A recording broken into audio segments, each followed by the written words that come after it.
Bulletin में अहम खबर शामिल करे रहिया आहियूं त Sindhi media workers association Sindhi media जे इदारनि जो रहतू न ॾियण ते मिडास कंपनी ख़िलाफ़ एहतजाज जो ऐलान कयो आहे।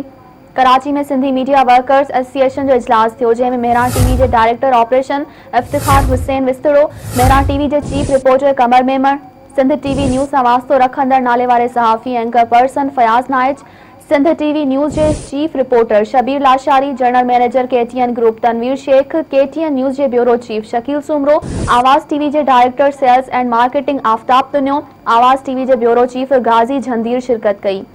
इजलास दौरान फैसलो कयो वियो त 6 जुलाई सूमर ॾींहुं शाम जो 4 वॻे कराची प्रेस क्लब वारो मिडास कंपनी जे ज़ियादतियुनि ख़िलाफ़ सिंधी मीडिया वर्कर्स एसोसिएशन पारां एहतजाजी मुज़ाहिरो कयो वेंदो, जंहिं में मुख़्तलिफ़ चैनलनि में कमु कंदड़ सहाफ़ी, रिपोर्टर्स, कैमरामैन तोड़े शोबे सां वास्तो रखंदड़ अदाकार ऐं ॿिया कलमधणी शिरकत कंदा। उन मौक़े ते सिंधी मीडिया वर्कर्स एसोसिएशन जे अॻवाननि जो चवणु हो त मिडास कंपनी जे सरबराह इनाम अकबर सिंधी मीडिया जे इदारनि जा पैसा रोके छॾिया आहिनि, जंहिं करे इदारनि में कमु कंदड़ सहाफ़ियुनि ऐं ॿियनि वर्करनि जो मुआइशी इस्तेसाल थी रहियो आहे। संदन चवणु हो त कोरोना जी वबा दौरान अॻु में ई सहाफ़ी तमामु घणो मुतासिर थिया आहिनि, मथां वरी मिडास कंपनी जी हठ धर्मी सबबि सिंधी सहाफ़ियुनि जो रोज़गार मुतासिर थियण जो ख़दशो आहे। नाज़रीन, हिकु भेरो ॿीहर अव्हां खे ख़बर ॾियूं पिया त Sindhi media workers association Sindhi media जे इदारनि जूं रहतू न ॾियण ते मिडास कंपनी ख़िलाफ़ एहतजाज जो ऐलान कयो आहे।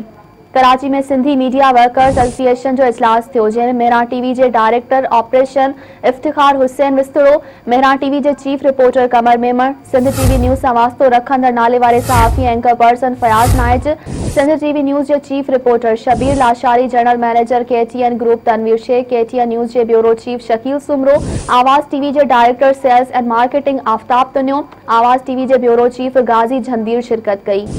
इजलास दौरान फैसलो कयो वियो त 6 जुलाई सूमर ॾींहुं शाम जो 4 वॻे कराची प्रेस क्लब वारो मिडास कंपनी जी ज़ियादतियुनि ख़िलाफ़ सिंधी मीडिया वर्कर्स एसोसिएशन पारां एहतजाजी मुज़ाहिरो कयो वेंदो, जंहिं में मुख़्तलिफ़ चैनलनि में कमु कंदड़ सहाफ़ी, रिपोर्टर्स, कैमरामैन तोड़े शोबे सां वास्तो रखंदड़ अदाकारी ॿिया कलमधणी शिरकत कंदा। उन मौक़े ते सिंधी मीडिया वर्कर्स एसोसिएशन जे अॻवाननि जो चवणु हो त मिडास कंपनी जे सरबराह इनाम अकबर सिंधी मीडिया जे इदारनि जा पैसा रोके छॾिया आहिनि, जंहिं करे इदारनि में कमु कंदड़ सहाफ़ियुनि ऐं ॿियनि वर्करनि जो मुआइशी इस्तेसाल थी रहियो आहे। संदन चवणु हो त कोरोना जी वबा दौरान अॻु में ई सहाफ़ी तमामु घणो मुतासिर थिया आहिनि, मथां वरी मिडास कंपनी जी हठ धर्मी जे करे सिंधी सहाफ़ियुनि जो रोज़गार मुतासिर थियण जो ख़दशो आहे।